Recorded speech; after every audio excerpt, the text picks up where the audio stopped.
Hi, folks. This is Annette of AnnetteLeonard.com, back with another moment for chronic wellness. Thank you for joining me. We are continuing or finishing our series about how do you manage your weight and chronic illness. Ongoing battle. That is my answer to this one.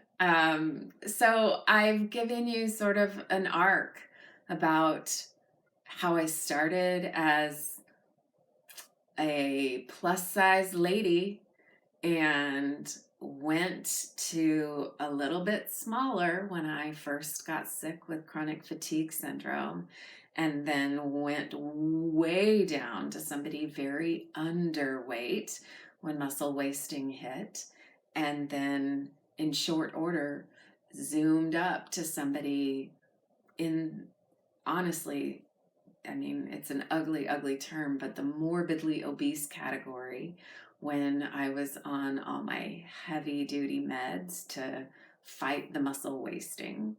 And then within a year's time, had to figure out how to get down to what's considered a healthy weight, a healthy BMI for somebody in my height category in order to get on the lung transplant list.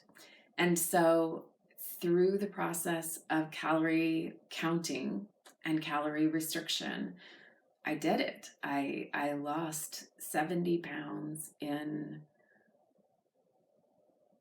9 months. I think it was close to that, in order to get down to a healthy BMI.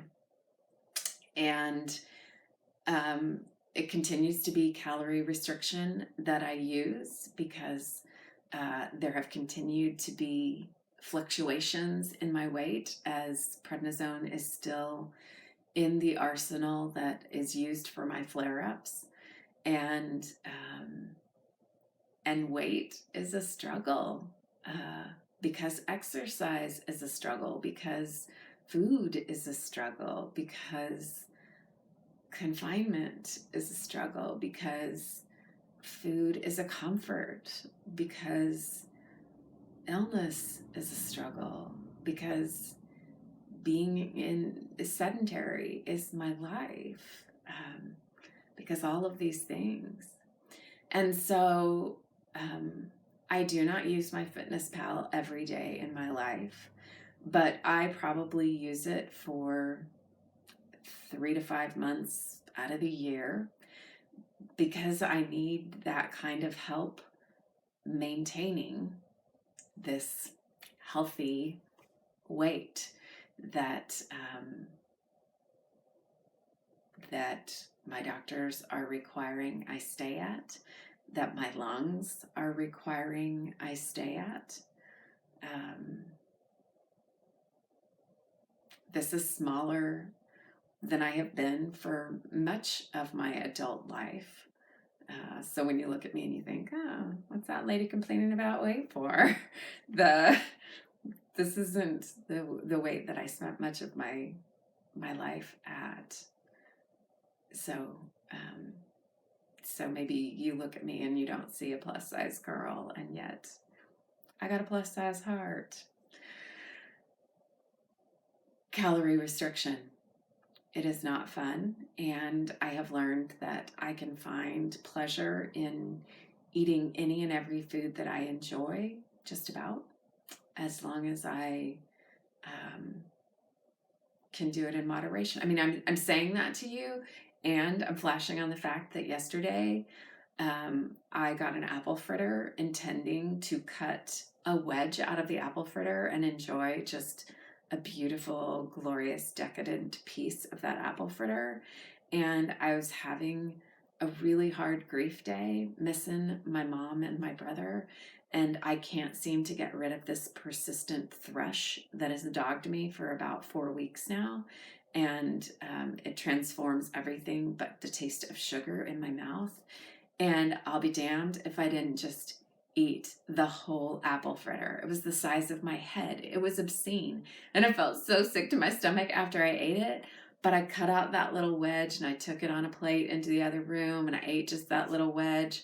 And then I went back and I got the whole rest of the thing and I crammed it in my face. And I felt sick later, like literally just dough ball sick to my stomach, too much gluten, too much sugar, headache from it, like just yuck.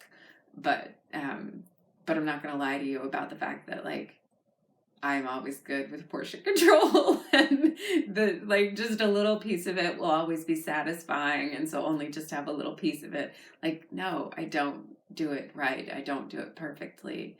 And I also am not going to let an apple fritter yesterday tank me for the rest of time. I'm going to acknowledge that I ate a whole apple fritter yesterday and today I shouldn't pile on and go get 3 more.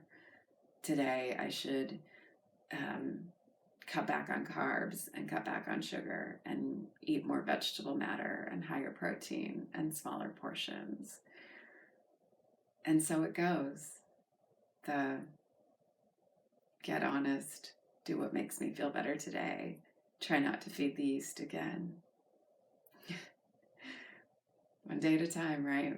Sometimes it's 1 minute at a time, 1 hour at a time, one foot in front of the other. Thanks for being here. Thanks for sharing this time with me. We don't do it perfectly. We are our own harshest critics. Be kind to yourself. Thanks for tuning in. I look forward to being together again. Tell me what you'd like to hear from me about. Tell me what we should be talking about next. Please subscribe, tune in, and be good to yourself. Be well.